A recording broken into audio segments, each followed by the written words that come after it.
กับน้องว่าใจอ้ายพอประคองน้องเต็มกุลา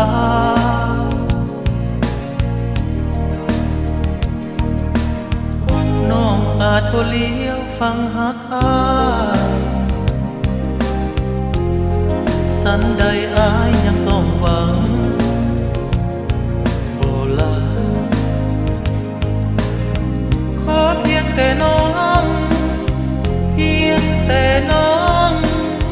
เปิดกุลาให้คำสัญญาว่าจะรักอ้ายเหมือนเดิมแม้นดวงใจจะต้องเกิดความไว้วันสั่นสะท้านอ้ายก็คงยอมทนด้วยใจแสนกันทุกคืนวันแสนเดียว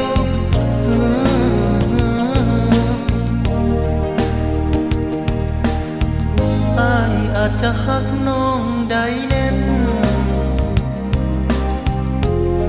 หลายแฟนแสนคนบ่ต้องการจะเลี้ยงหากน้องเอ่ยหัก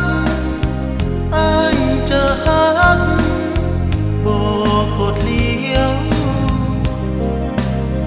มันในหักเดียวขอเกี่ยวหักน้องถึงตาย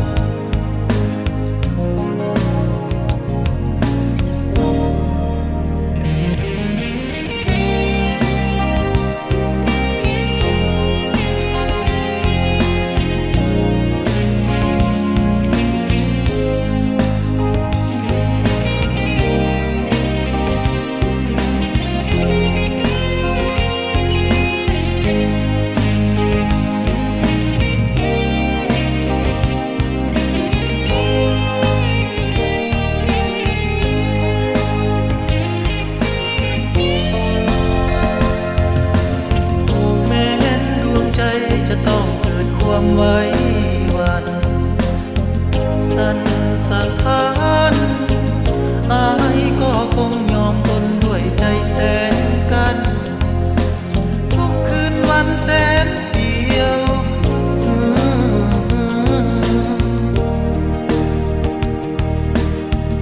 อ้ายอาจจะหักน้องได้